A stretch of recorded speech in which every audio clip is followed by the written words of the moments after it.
Hello दोस्तों, स्वागत है रितेश जी के स्टडी चैनल में। दोस्तों, आज की इस वीडियो में हम लोग डिस्कस करेंगे संविधान के अनुच्छेद जो आपके किसी भी एग्ज़ाम के लिए इम्पोर्टेंट है। तो सभी क्वेश्चन जो आपके एग्ज़ाम के लिए इम्पोर्टेंट बन सकते हैं, सभी मैंने इस वीडियो में लिए हैं। तो वीडियो को आप लोग शुरू से अंत तक देखिएगा। तो चलिए दोस्तों, वीडियो को शुरू कर लेते हैं। फर्स्ट क्वेश्चन है, भारत के राष्ट्रपति द्वारा राष्ट्रीय आपात की घोषणा किस अनुच्छेद द्वारा किया जाता है? तो सही आंसर हो जाए आपका 352 अनुच्छेद का तहत। याद नहीं है? देखिए दोस्तों, भारत में 3 प्रकार के राष्ट्रीय आपातकाल लगाए जाते हैं। एक होता है 352 आर्टिकल के तहत, याद रखिएगा, जिसे हम लोग राष्ट्रीय आपात कहते हैं। एक 356 आर्टिकल के तहत लगाया जाता है, जिसे हम लोग राष्ट्रपति शासन कहते हैं। एक होता है 360 यानी वित्तीय आपात। अब पूछा जाए किस भाग में इसका वर्णन है, तो भाग याद रखिएगा, भाग 18 में इसका वर्णन किया गया। ये भी याद रखना, एग्जाम में पूछ लिया जाता है। तो चलिए नेक्स्ट क्वेश्चन हम लोग देख लेते हैं। नेक्स्ट क्वेश्चन है, संविधान के किस अनुच्छेद में नागरिकों के लिए एक समान नागरिक संहिता का उल्लेख है? तो सही आंसर हो जाएगा ऑप्शन बी, अनुच्छेद 44 में। या देखिए, नागरिकों के लिए एक समान नागरिक संहिता का उल्लेख किया गया है। नेक्स्ट क्वेश्चन है, वर्तमान में भारतीय संविधान में कितने अनुच्छेद और अनुसूचियां हैं? तो वर्तमान की बात कर ले तो 395 अनुच्छेद और 12 अनुसूचियां। डी सही आंसर हो जाएगा। देखिए, जब संविधान लागू हुआ था 26 जनवरी 1950 को, उस समय जो भारतीय संविधान में 395 अनुच्छेद थी, 8 अनुसूचियां थी और 22 भाग थे। और वर्तमान में कितने? 395 अनुच्छेद, 12 अनुसूचियाँ और 22 भाग हैं। ये याद रखना आपको। नेक्स्ट क्वेश्चन है आपका, भारतीय संविधान का कौन सा अनुच्छेद भारत की विदेश नीति से संबंधित है? सही आंसर हो जाएगा बी, अनुच्छेद 51। यह भारत की विदेश नीति से संबंधित है। नेक्स्ट क्वेश्चन है, भारतीय संविधान के किस अनुच्छेद में प्राकृतिक पर्यावरण का संरक्षण एवं सुधार के बारे में बताया गया? सही आंसर हो जाएगा 48 ए में प्राकृतिक पर्यावरण एवं सुधार के बारे में वर्णन किया गया। याद रखना आपको। नेक्स्ट क्वेश्चन आपका है, संविधान के किस अनुच्छेद में 6 से 14 वर्ष के बच्चों के लिए निःशुल्क एवं अनिवार्य शिक्षा के बारे में बताया गया? सही आंसर हो जाएगा 81। समस्या देखिए, 86वें संविधान संशोधन 2002 के तहत, याद रखिएगा, 6 से 14 वर्ष के बच्चों के लिए निःशुल्क एवं शिक्षा का प्रावधान किया गया। कौन सा संशोधन था? 86वें संविधान संशोधन 2002। और इसका किस आर्टिकल में वर्णन है? तो अनुच्छेद 21 ए में इसके बारे में बताया गया। ये भी याद रखना आपको। नेक्स्ट है, संविधान के किस अनुच्छेद में विधि के समक्ष समता के अधिकार के बारे में बताया गया? सही आंसर हो जाएगा, विधि के समक्ष समता का अधिकार है अनुच्छेद नंबर 14 में। बी राइट आंसर होगा आपके क्वेश्चन का। नेक्स्ट है कि मौलिक अधिकारों के वर्णन संविधान के किस अनुच्छेद में? देखिए, इंपॉर्टेंट क्वेश्चन है। तो मौलिक अधिकारों का वर्णन अनुच्छेद किस अनुच्छेद में? तो 12 से 35। याद रखिए, किस अनुच्छेद में बताया गया? 12 से 35। पूछा जाता है किस भाग में? तो भाग याद रखना, भाग आपका कौन सा है? तो भाग आपका 3 है। कौन सा भाग है? भाग 3 में इसका वर्णन किया गया। ये भी याद रखना आपको। नेक्स्ट है, संविधान के किस अनुच्छेद को डॉक्टर भीमराव अम्बेडकर ने संविधान की हृदय और आत्मा कहा है? सही आंसर हो जाएगा अनुच्छेद नंबर 32 को डॉक्टर भीमराव अम्बेडकर ने हृदय और आत्मा कहा। याद रखिए, प्रारूपीय समिति के अध्यक्ष कौन थे? डॉक्टर भीमराव अम्बेडकर। ये भी याद रखना आपको। नेक्स्ट है, संविधान के किस अनुच्छेद में नए राज्यों का प्रवेश और स्थापना के बारे में बताया गया? नए राज्यों का प्रवेश और स्थापना के बारे में अनुच्छेद नंबर 2 में उल्लेखित किया गया। ये राइट आंसर होगा इस क्वेश्चन का। याद रखिए। नेक्स्ट क्वेश्चन है, किस अनुच्छेद में मानव तस्करी, बाल श्रम और जबरन मजदूरी का उल्लेख है? तो सही आंसर याद रखिए, मानव तस्करी, बाल श्रम और जबरन मजदूरी का जो उल्लेख है, ये है आर्टिकल नंबर 23 में, यानी 20 क्वेश्चन का सही आंसर होगा। नेक्स्ट है, संविधान के किस अनुच्छेद में बताया गया कि सर्वोच्च न्यायालय या उच्चतम न्यायालय की मौलिक अधिकारों की रक्षा करता है? तो देखिए, किस आर्टिकल में बताया गया? तो अनुच्छेद नंबर 32 में बताया गया कि जो सर्वोच्च न्यायालय ये मौलिक अधिकारों की रक्षा करता है। नेक्स्ट है, संविधान के किस अनुच्छेद में धन विधेयक की परिभाषा के बारे में बताया गया? तो धन विधेयक की परिभाषा के बारे में उल्लेख है, याद रखिए, आर्टिकल नंबर 110 में, अनुच्छेद 110 में धन विधेयक की परिभाषा का उल्लेख किया गया है। ये याद रखना आपको, एग्जाम के लिए मोस्ट इंपॉर्टेंट ये क्वेश्चन है। नेक्स्ट क्वेश्चन देखिए, संविधान के किस अनुच्छेद में पिछड़े वर्गों के लिए आयोग बनाने के बारे में बताया गया? तो पिछड़े वर्गों के लिए आयोग बनाने के बारे में किस आर्टिकल में बताया गया? तो ये याद रखना, इंपॉर्टेंट क्वेश्चन एग्जाम में पूछा जाता है। 340 आर्टिकल में इसका वर्णन किया गया। बी सही आंसर होगा आपके क्वेश्चन का। नेक्स्ट है आपका कि संविधान के किस अनुच्छेद के तहत अवशिष्ट शक्तियाँ केंद्र के पास होती हैं? तो याद रखिए, जो अवशिष्ट शक्तियाँ केंद्र के पास होती है, यह आर्टिकल नंबर 248 में वर्णन किया गया। डी हो जाएगा आपके क्वेश्चन का सही आंसर। नेक्स्ट है कि संविधान का कौन सा अनुच्छेद संसद को राज्य सूची पर विधि बनाने का अधिकार प्राप्त करता है, यानी संसद को राज्य सूची पर कानून या विधि बनाने का अधिकार प्राप्त करता है। कौन सा आर्टिकल है? तो देखिए आर्टिकल नंबर 333 है। या देखिए दोस्तों कौन सा आर्टिकल है? तो आर्टिकल नंबर 249 है। सॉरी फ्रेंड, 249 जो आर्टिकल है ये संसद को राज्य सूची पर विधि बनाने का अधिकार प्राप्त करता है। नेक्स्ट है कि राज्य विधानसभाओं में एंग्लो इंडियन समुदाय के लिए प्रावधान किस अनुच्छेद में है? तो सही आंसर याद रखिएगा 333 आर्टिकल में है कि राज्य विधानसभाओं में एंग्लो इंडिया के समुदाय के बारे में जिक्र किया गया अनुच्छेद 333 में। नेक्स्ट है कि संविधान के किस अनुच्छेद में बताया गया है कि संघ की राज्य भाषा हिंदी और लिपि देवनागरी होगी? इंपॉर्टेंट क्वेश्चन है। तो 343 जो आर्टिकल है इसमें बताया गया कि जो संघ की राज्य भाषा होगी वह हिंदी होगी और लिपि जो होगी वह देवनागरिक होगी। नेक्स्ट है संविधान के किस अनुच्छेद में संवैधानिक उपचारों के अधिकारों के बारे में बताया गया? सही आंसर हो जाएगा अनुच्छेद नंबर 32 में संवैधानिक उपचारों के बारे में बताया गया। नेक्स्ट है आपका संविधान के किस अनुच्छेद में कार्यपालिका से न्यायपालिका का पृथक्करण के बारे में बताया गया? तो न्यायपालिका से कार्यपालिका का जो पृथक्करण है यह आर्टिकल नंबर 50 में, यानी ए हो जाएगा आपके क्वेश्चन का सही आंसर। नेक्स्ट आपका संविधान के किस अनुच्छेद में ग्राम पंचायतों के संगठन के बारे में बताया गया? मोस्ट इंपॉर्टेंट क्वेश्चन है दोस्तों। तो ग्राम पंचायतों के संगठन के बारे में जो उल्लेख किया गया ना, ये किया गया किस आर्टिकल में? तो याद रखना ये आपका किया गया है 40 आर्टिकल में। यदि भाग पूछा जाए भाग कौन सा है, तो भाग याद रखिएगा भाग आपका 9 है। भाग 9 में इसका जिक्र किया गया, ये भी याद रखना है। देखिए पंचायती राज व्यवस्था जो है 73वें संविधान संशोधन द्वारा जोड़ा गया था, ये याद रखना आप लोग को एग्जाम में पूछा जाता है। नेक्स्ट आपका भारत के संविधान किस अनुच्छेद में निर्वाचन आयोग के लिए प्रावधान है? तो भारत के संविधान के किस अनुच्छेद में निर्वाचन आयोग के लिए प्रावधान है? तो याद रखना 324 जो अनुच्छेद है इसमें निर्वाचन आयोग के बारे में बताया गया। याद है किसमें? तो 324 में याद रखना है। भाग पूछा जाए भाग कौन सा है, तो 15 है, ये भी याद रखना है। नेक्स्ट क्वेश्चन है आपका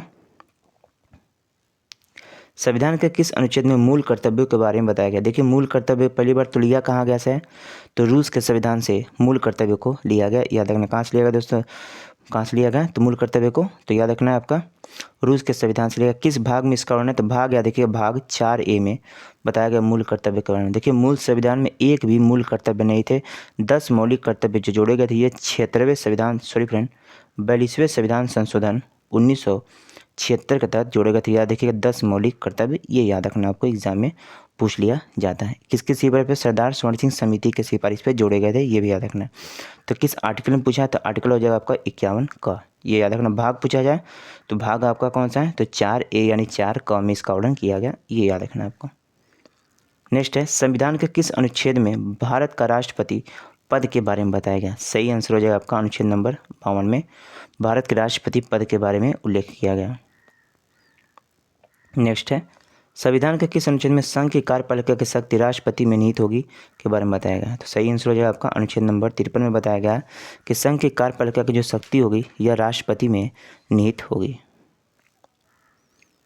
नेक्स्ट है कि आपके संविधान के किस अनुच्छेद में राष्ट्रपति के निर्वाचन पद्धति के बारे में उल्लेख है? यानी राष्ट्रपति के निर्वाचन पद्धति के बारे में उल्लेख है, यानी जो राष्ट्रपति का चुनाव होता है इसके बारे में किस आर्टिकल में उल्लेख किया गया? तो याद रखना अनुच्छेद नंबर 55 में इसके बारे में उल्लेख किया गया, सी हो जाएगा आपके क्वेश्चन का सही आंसर। नेक्स्ट है कि संविधान के किस अनुच्छेद में उपराष्ट्रपति का निर्वाचन के बारे में बताया गया? तो उपराष्ट्रपति के निर्वाचन के बारे में बताया गया आर्टिकल नंबर 66 में, यानी ए आपके क्वेश्चन का सही आंसर हो जाएगा। नेक्स्ट देखिए संविधान के किस अनुच्छेद में राष्ट्रपति पर महाभियोग लगाने की प्रक्रिया के बारे में बताया गया? देखिए राष्ट्रपति पर महाभियोग इंपॉर्टेंट है, एग्जाम में ये क्वेश्चन पूछा भी गया। तो आर्टिकल नंबर जो 61 है ना, अनुच्छेद 61 के तहत राष्ट्रपति पर महाभियोग लगाया जाता है, ये याद रखिएगा आप लोग। नेक्स्ट है संविधान के किस अनुच्छेद में भारत के उपराष्ट्रपति पद के बारे में बताया गया? सही आंसर हो जाएगा बी, अनुच्छेद नंबर 63 में भारत के उपराष्ट्रपति पद के बारे में उल्लेख किया गया। नेक्स्ट है कि संविधान के किस अनुच्छेद में भारत के महान्यायवादी की नियुक्ति के बारे में बताया गया? वर्तमान में देखिए महान्यायवादी है आर वेंकटरमणी, और पूछा जाए किस आर्टिकल में, तो 76 आर्टिकल में इसका वर्णन किया गया, ये याद रखना है, बी हो जाएगा इस क्वेश्चन का सही आंसर। नेक्स्ट है कि संविधान के किस अनुच्छेद में राज्यपाल की नियुक्ति के बारे में उल्लेख है? तो देखिए राज्यपाल की नियुक्ति के बारे में बात हो रही है, तो जो आर्टिकल नंबर 155 है ये बताता है राज्यपाल की नियुक्ति के बारे में, याद रखना आपको यानी डी हो जाएगा इस क्वेश्चन का सही आंसर। 155 आर्टिकल में राज्यपाल की नियुक्ति के बारे में बताया गया, ये याद रखना आपको।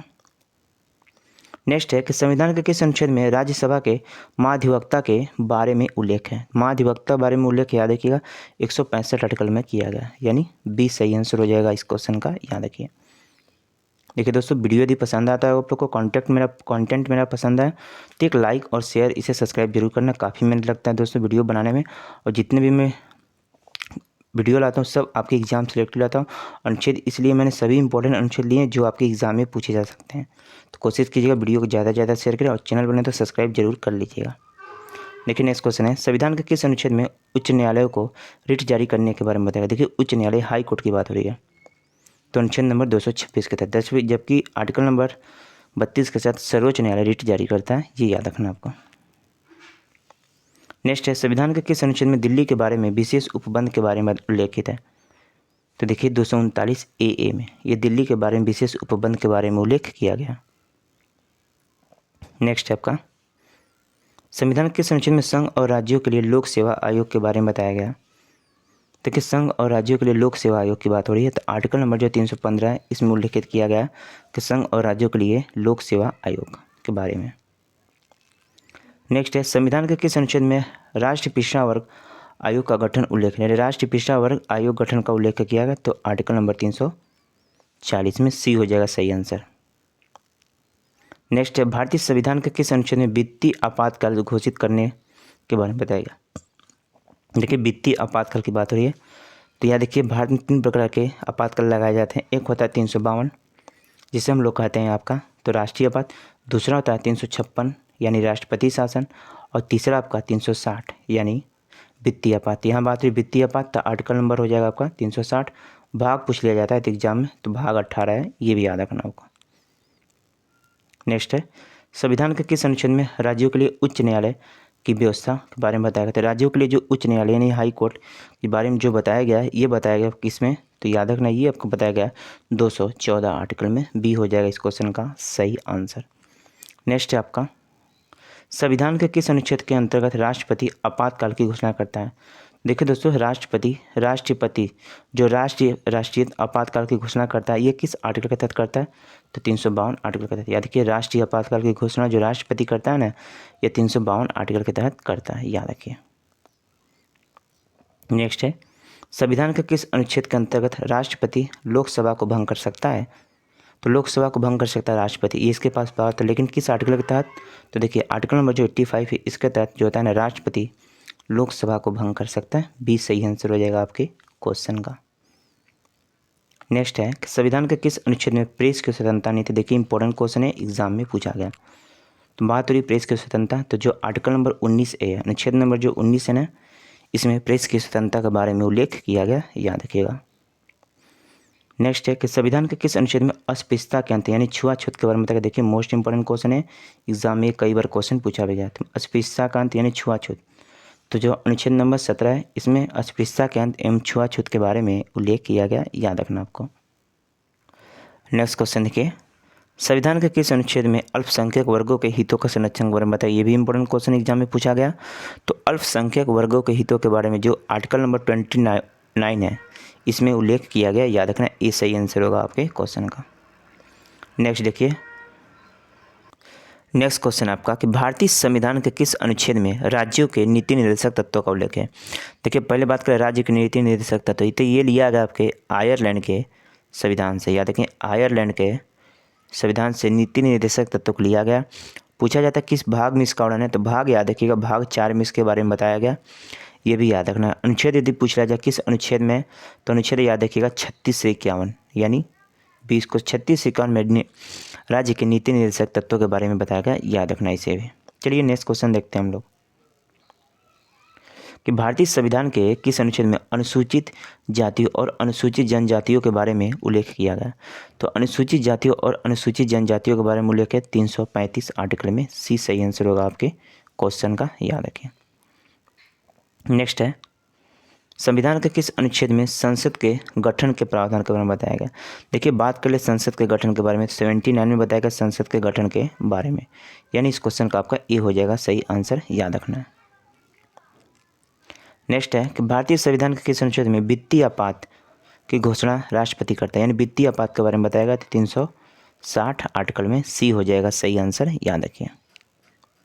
नेक्स्ट है संविधान के किस अनुच्छेद में राज्यसभा के बारे में बताया गया। देखिए राज्यसभा के बारे में पूछा जाए तो 80 आर्टिकल में याद रखिएगा 80 आर्टिकल में राज्यसभा के बारे में, जबकि लोकसभा के बारे में यदि पूछा जाए तो 81 में बताया गया, ये याद रखना आपको। तो इस क्वेश्चन का देखिए बी हो जाएगा आपका सही आंसर, याद रखिए। नेक्स्ट है संविधान में किस अनुच्छेद में लोकसभा के बारे में बताएगा। मैंने अभी बताया कि लोकसभा के बारे में बताएगा आपके आर्टिकल नंबर 81 में, सी सही आंसर है, याद रखें।